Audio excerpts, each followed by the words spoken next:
Welcome to Nanak classes. दोस्तों, Nanak classes के YouTube channel पे आपका स्वागत है। आज हम बात करते हैं आरपीएससी कॉलेज लेक्चरर के लिए स्पेशल राजस्थान आर्थिक समीक्षा पार्ट नंबर 3 लेके आए हैं 2020 और 21 की जो महत्वपूर्ण अभी आंकड़े जारी किए गए हैं। उन आंकड़ों के आधार पर पार्ट नंबर तीसरा है। भाई जो विद्यार्थी पहली बार देख रहे हैं इस ध्यान को रखना, पहले 2 पार्ट आपको मिल चुके हैं, ये तीसरा पार्ट है। राजस्थान सरकार द्वारा प्रकाशित नवीनतम आंकड़ों के साथ आसान भाषा में समझे।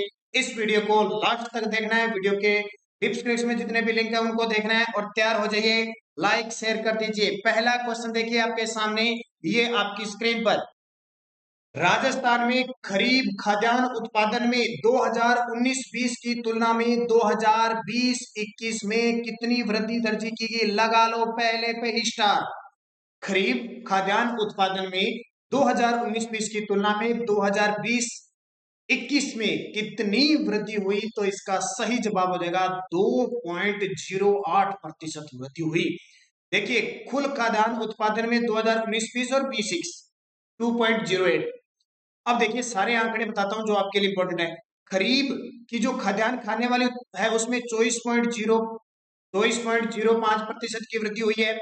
जो रबी की खाद्यान्न फसल है उसके उत्पादन में 8.99% की कमी हुई है। ये ध्यान रखना भी कमी। खरीफ का जो अनाज उत्पादन है उसमें 26.89% की वृद्धि हुई है, जबकि फिर रबी की अनाज उत्पादन में 11.74% की कमी हुई है। तो रबी की जो खाद्यान्न है अनाज है इन दोनों में कमी हुई है, जबकि खरीफ की फसल दोनों में वृद्धि हुई है। खरीफ दलहन उत्पादन में 12.61% की वृद्धि हुई है और रबी दलहन उत्पादन में 6.81% की वृद्धि हुई है। तो ये आंकड़े आपके लिए इंपॉर्टेंट है। अब कई विद्यार्थियों को ये पता नहीं, खरीफ की फसल, जो खरीफ की फसल है वो मई जून में यानी जून जुलाई में बोई जाती है और अक्टूबर नवंबर में काट ली जाती है। खासकर गवार, कपास, ठीक है, जो अमेरिकी कपास है, नरमा, जो मुख्य रूप से बोई जाती है उनके संदर्भ में याद रखना है। मूंग हो गए। और रबी की फसल अक्टूबर नवंबर में बोई जाती है और मार्च अप्रैल में काट ली जाती है। और तीसरी होती है जायद की फसल, जो समय बच गया आपका मार्च अप्रैल से मई जून, उसमें बोई जाती है। तो ये पूरा कंटेंट आपके दिमाग में बैठ जाना चाहिए। इन प्रतिशतों को याद करने, जहां तक मैं आंकड़े नहीं लेके आया, ज्यादातर मैं प्रतिशत इसलिए लेके आया क्योंकि एग्जाम में प्रतिशत आएंगे। अब आंकड़े आ जाए 249 मेट्रिकर और वो याद नहीं होते। इस आंकड़े को याद करना आपके लिए बेहद खास है। दूसरा क्वेश्चन देखिए, राजस्थान में कुल तिलहन उत्पादन में 2019-20 की तुलना में 2020-21 में कितनी वृद्धि हुई? राजस्थान में कुल तिलहन उत्पादन में 2019-20 की तुलना में 2020-21 में कितनी वृद्धि हुई? तो 19.81% की। कितनी? 19.81% की वृद्धि हुई। देखिए पूरा तथ्य कंटेंट लेके आया हूं मैं ताकि आपको कोई दिक्कत नहीं हो। स्क्रीनशॉट लो तो भी आपको दिक्कत नहीं हो। और इसके अलावा इनकी पीडीएफ भी उपलब्ध है। 2020 की, 2021 की जनवरी फरवरी बजट और 2 वीडियो मैं पहले डाल चुका हूं, 2 से 3 आर्थिक समीक्षा के, वो और ये आज का ये और योजना प्लस खेल प्रदेश, इन सब की अगर आपको पीडीएफ चाहिए, ठीक है, किसी पे फोर्स नहीं, अगर किसी को पीडीएफ चाहिए राजस्थान करंट अफेयर्स की तो आप संपर्क कर सकते हैं 8094496272 पे व्हाट्सएप नंबर है ये, ठीक है। और इस पे कॉल नहीं होगी, व्हाट्सएप नंबर पे आप इसी नंबर पे फोन पे, गूगल या पेटीएम से 100 रुपए करोगे और व्हाट्सएप करोगे ताकि मैं आपको सारी पीडीएफ भेज दूं। कोई इच्छुक हो तो 100 रुपए हमारा चार्ज रहेगा। सब मिलेगी। मैं दोबारा बताता हूँ, 2019 की, 2020 की, जनवरी फरवरी 2021 बजट, खेल परिदृश्य, कल पुरस्कार का वीडियो आएगा, पुरस्कार, योजना, बजट, आर्थिक सर्वे, सारा मैटर आ जाएगा। और राजस्थान में कौन क्या का जो वीडियो मिला था वो भी आ जाएगा। तो 100 रुपए इसका चार्जेज है। फोन पे, गूगल पे, पेटीएम कर सकते हो और मुझे व्हाट्सएप कर सकते हो, तुरंत मिल जाएगा। तो कुल तिलहन उत्पादन 19.81 यानी 87.15 लाख मेट्रिक टन हुआ। उसमें खरीफ का तिलहन देखो 50.56, खरीफ में जैसे तिल वगैरह होते हैं। रबी तिलहन 3.51% की वृद्धि हुई, जैसे सरसों हो गई। गन्ना उत्पादन में 12.88 की कमी आई है, इसको ध्यान रखना थोड़ा, मैंने अलग से लिखा है गन्ना उत्पादन। और कपास उत्पादन में 1.61% की वृद्धि हुई है। कमी जहां लिखा है मैंने वहां कमी है, बाकी सब वृद्धि है, सब वृद्धि है। खरीफ तिलहन में 50.56, रबी में 3.51 और कपास में 1.66। आपकी मांग पे लगातार आपको वीडियो दिए जा रहे हैं।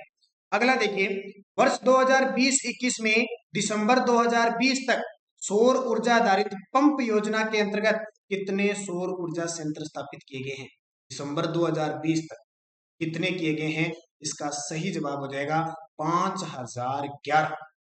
यहां देखिए तथ्य, वर्ष 2021-20 में दिसंबर 2020 तक सौर ऊर्जा आधारित पंप योजना के अंतर्गत 25.53 करोड़ व्यय करके 5011 सौर ऊर्जा संयंत्र स्थापित किए गए हैं। सीधा सीधा आंकड़ा ध्यान रखना, सौर ऊर्जा गैर परंपरागत और नवीकरणीय ऊर्जा संसाधन है जो किनके अंडर में काम करते हैं? ये सौर ऊर्जा, पवन ऊर्जा, बायोमास, ये अक्षय ऊर्जा निगम बना हुआ है राजस्थान के अंदर, जिसकी स्थापना 9 अगस्त 2002 को हुई थी। इसके अंडर में ये गैर परंपरागत ऊर्जा स्रोत अपने आते हैं, उनका विकास करना इस निगम का काम है।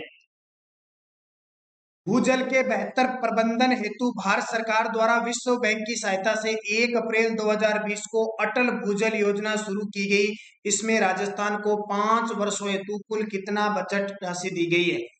भूजल के बेहतर प्रबंधन हेतु राजस्थान को कब दी गई? 1 अप्रैल 2020 को, यानी इसमें राजस्थान में योजना शुरू की गई। राजस्थान का हिस्सा है 1189.65 करोड़।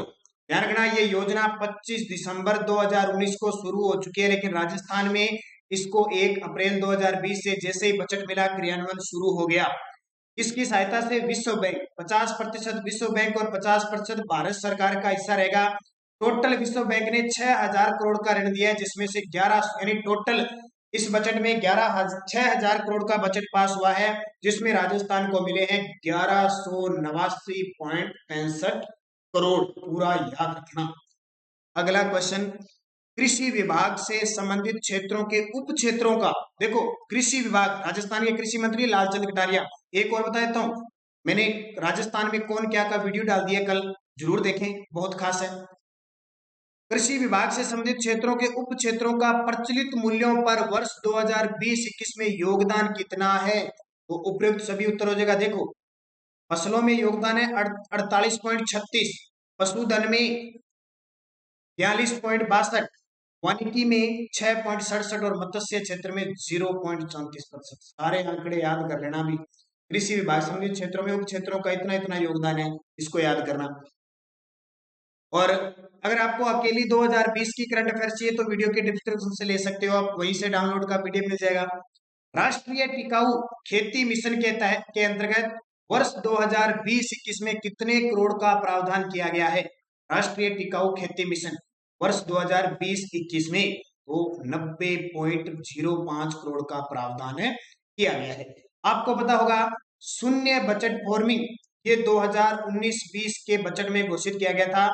शून्य बजट फॉर्मिंग के तहत राष्ट्रीय टिकाऊ खेती मिशन के अंतर्गत 2020-21 में 90.05 करोड़ प्रावधान के तहत दिसंबर 2020 तक 9.58 करोड़ व्यय किए गए हैं।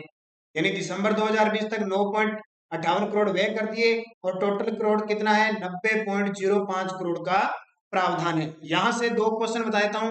राजस्थान का प्रथम जैविक जिला डूंगरपुर, राजस्थान का प्रथम जैविक गांव दादिया गांव जयपुर है। दोनों को याद रखना। और सुबह 7 बजे हमारी राजस्थान करंट अफेयर्स की क्लास आती है, वो देखना नहीं भूलें। जो विद्यार्थी पिछले 2 सालों से देख रहे हैं ना, उसका तो एक ही क्वेश्चन गलत नहीं होगा। अब आप नए जुड़े हो विद्यार्थी, आप नए हो तो आपके लिए मुश्किल आ सकती है, क्योंकि सुबह करंट अफेयर्स की क्लास में हम स्टैटिक जीके, कुछ पुराना जीके, कुछ नया जीके मिक्स करके क्लास लेके आते हैं। तो वो जरूर अपने जितने भी सहपाठी हैं आपके नीचे के, कोई और किसी की तैयारी करें तो उन्हें लाइक जरूर करें, क्योंकि आप फर्स्ट ग्रेड कॉलेज लेक्चरर की तैयारी करें। आप सबसे ज्यादा बुद्धिजीवी हैं और आपका सहयोग हमारे लिए जितना बनता है हम कोशिश कर रहे हैं। और आप जितनी कोशिश हमारे लिए सपोर्ट करोगे, शेयर करोगे, लाइक करोगे, तो आपकी बहुत मेहरबानी कह सकते हैं, या आपको जो हम दे रहे हैं उसके बदले आप ये कुछ इतना काम हमारे लिए करेंगे। राज्य में 1 जून से 30 सितंबर 2020 तक की समय अवधि में वास्तविक वर्षा रही। बहुत इंपॉर्टेंट, राज्य में 1 जून से 30 सितंबर 2020 तक की समय अवधि में, क्योंकि पिछली साल आरपीएस इस प्रकार का क्वेश्चन पूछ चुकी है। 1 जून से 30 सितंबर 2020 तक, क्योंकि ये कौन सी ऋतु होती है? वर्षा ऋतु होती है, आपको पता है। वास्तविक वर्षा रही 520.79 मिलीमीटर। होनी कितनी थी? 520.98। तो कमी कितनी रहेगी? 0.04%। कितना बढ़िया आंकड़ा। एग्जाम में आ सकता है। तो सामान्य से कम वर्षा हुई 0.04%। अगला देखिए, राज्य में 1 जून से 30 सितंबर 2020 तक की समय अवधि में कितने जिलों में सामान्य से कम वर्षा हुई। उसे रिलेटिव है लेकिन मैंने प्रश्न अलग बना दिया ताकि आपकी दिक्कत न हो। समय अवधि में कितने जिलों में सामान्य से कम वर्षा दर्ज की गई, इसका जवाब हो जाएगा 9 जिलों में। अब 9 जिले कौन कौन से हैं? अलवर, बारां, भरतपुर, बूंदी, दौसा, धौलपुर, गंगानगर, कोटा और टोंक में सामान्य से यानी जितनी होनी चाहिए ना उससे कम बारिश हुई है। अब आप सोच लो सर जैसलमेर में जितनी होनी थी ना वो होगी, चूरू में जितनी होनी थी होगी, लेकिन इन जिलों में जितनी सामान्य वर्षा होनी चाहिए उतनी नहीं हुई। ठीक है, कितने जिले हो गए? 9 जिले। प्रधानमंत्री आवास योजना ग्रामीण के 2020-21 के दौरान दिसंबर 2020 तक कितने नए आवास निर्मित किए गए? पीएम आवास योजना ग्रामीण के तहत 2020-21 तो जून 2015 में आपको बताइए योजना शुरू की गई है और 2022 तक पूरे 100% आवास उपलब्ध करवाने का टारगेट है। तो कितने दिसंबर 2000 आपको आंकड़ा ऐसा देगा, मार्च 2020 दिसंबर 2020, तो दिसंबर 2020 तक कितने नए आवास निर्मित किए गए हैं? तो इसका सही जवाब हो जाएगा 2,18,500। और कल के वीडियो में करंट अफेयर्स की सुबह 7 बजे वाली क्लास में मैंने बताया था कि वर्तमान में राजस्थान प्रधानमंत्री आवास योजना ग्रामीण के तहत त्रिपुरा के बाद दूसरा राज्य है जो आवास के लक्ष्य को पूरा करता जा रहा है। तो 2459.85 करोड़ किए गए हैं, क्या वे किए गए हैं, और 2,18,500 नए आवास निर्मित किए गए हैं। अगला क्वेश्चन आपके लिए, सीमा क्षेत्र विकास कार्यक्रम BADP बॉर्डर एरिया वाला डेवलपमेंट प्रोग्राम के तहत दिसंबर 2020 तक कितने कार्य पूर्ण किए जा चुके हैं? तो इसका सही जवाब 553 कार्य पूर्ण किए जा चुके हैं। अब तथ्य देखिए, सीमा क्षेत्र विकास कार्यक्रम 2020-21 के दौरान 2020 तक 96.60 करोड़ रुपए व्यय करके कुल 563 कार्य पूरे किए जा चुके हैं। आपको बताइए, सीमा क्षेत्र विकास कार्यक्रम बीकानेर, बाड़मेर, बीकानेर, गंगानगर, जैसलमेर के 16 खंडों में ये कार्यक्रम क्रियान्वित किया जा रहा है। एक और कार्यक्रम है मेवात क्षेत्र कार्यक्रम जो 1986-83 से शुरू हुआ था, अलवर और भरतपुर के 12 खंडों में क्रियान्वित है। 2020 तक यहाँ 240 कार्य पूर्ण किए जा चुके हैं और सीमा क्षेत्र विकास कार्यक्रम में 563। तो दोनों याद रखना, क्योंकि कॉलेज लेक्चरर का एग्जाम है, बुद्धिजीवियों का एग्जाम मैं मानता हूं, और एग्जामिनर भी बनाने होगा आप जैसा हो, आपके बराबर का जो एग्जामिनर जो पेपर बनाएगा आप उनके लेवल के हो। ठीक है, हो सकता है ऊपर भी हो कोई एग्जामिनर के इस प्रकार का, लेकिन आपके लेवल का है, आपके बराबर है, तो वो पेपर हिसाब लगाओ, आपकी मस्तिष्क आपकी बुद्धि के हिसाब से पेपर बनाएगा। तो उसको खास करके आपको ध्यान रखना है।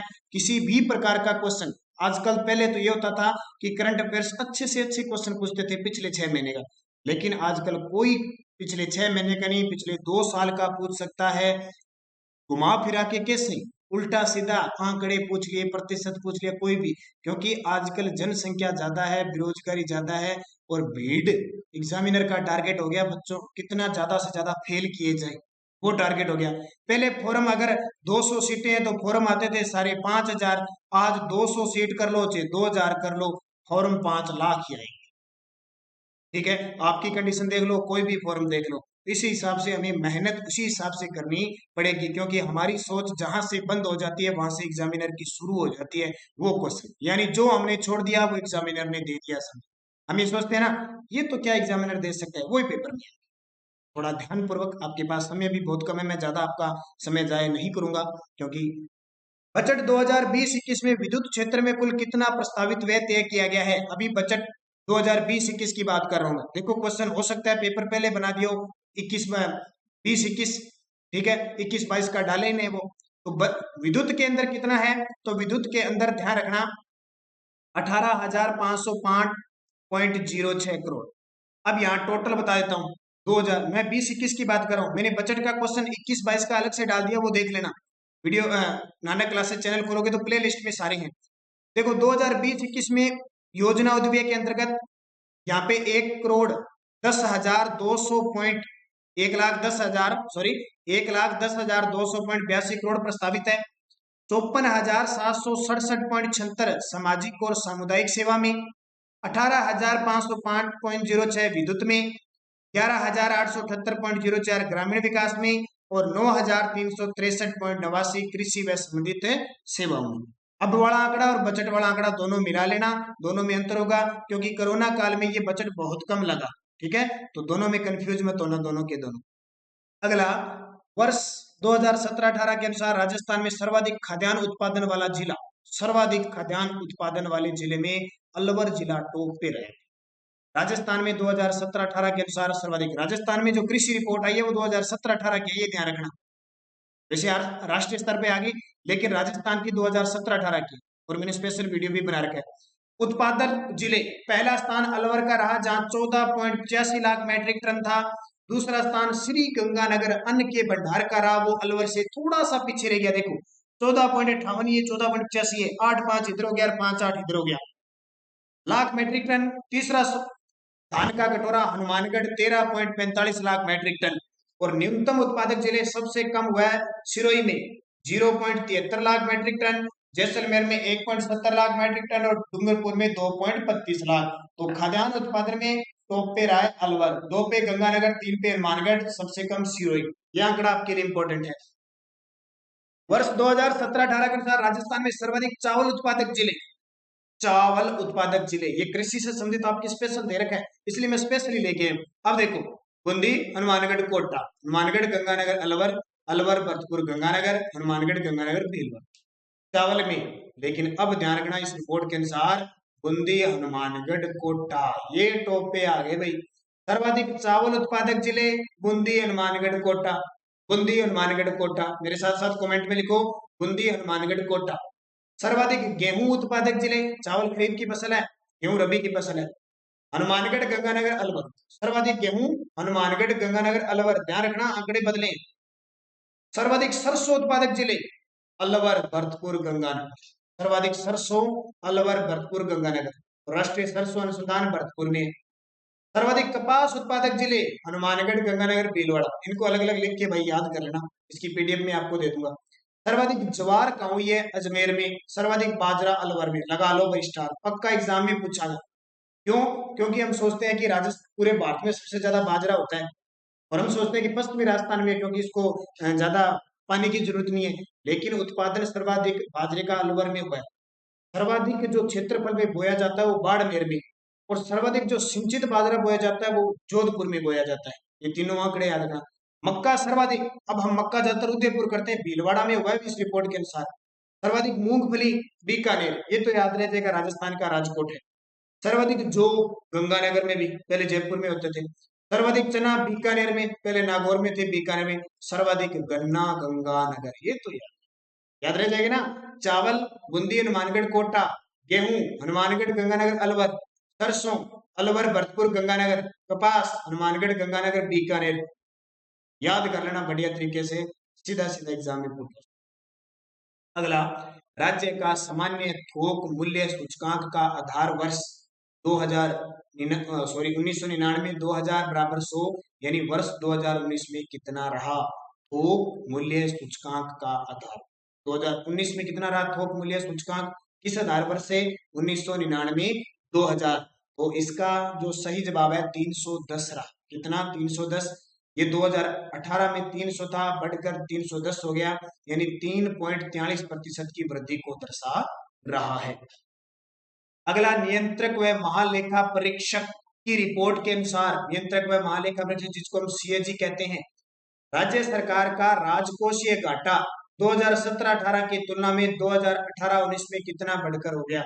ये सीएजी की रिपोर्ट है, केक की रिपोर्ट है, तो मैंने इस आंकड़े को डाल दिया, हो सकता है एग्जाम में पूछ ले। 17-18 की तुलना में 2018-19 में, अभी आंकड़े अभी आए हैं तो हम कह नहीं सकते। तो इसका सही जवाब है 3.71। कितना? 3.71। यहाँ देख सकते हो, नियंत्रक व महालेखा परीक्षक की रिपोर्ट के अनुसार राज्य सरकार का राजकोषीय घाटा वित्त वर्ष 2017-18 में 3.03 से बढ़कर वित्त वर्ष 2018-19 में 3.71% हो गया, जो कि FRBM अधिनियम 2005 में निर्धारित 3% के लक्ष्य से अधिक था। ये बहुत बड़ी बात है।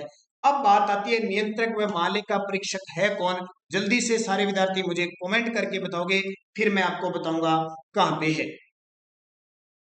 तो आपके दिमाग में आ गया होगा नियंत्रक व महालेखा परीक्षक कौन है।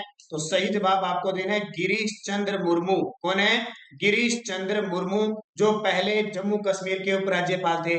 और आपको बता देता हूँ राजस्थान के जो मंत्री है कौन कौन से विभाग है उसका कल मैंने वीडियो बना दिया, तो वो वीडियो जरूर देख लेना, आपके लिए खास होगा।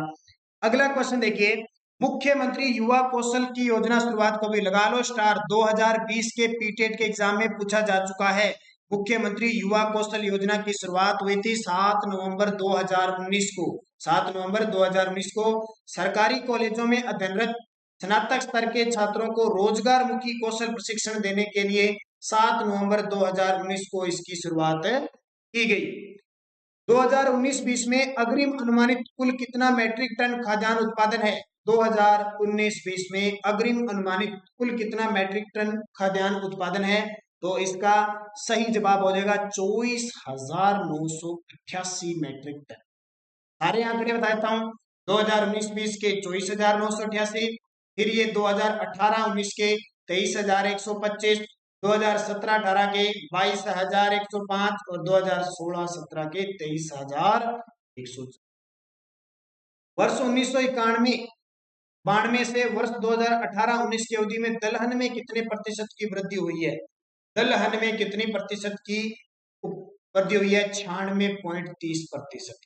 अब देखो यहाँ पे 91-92 से 2018-19 तक की वृद्धि, इतनी बड़ी रिपोर्ट जारी हुई है।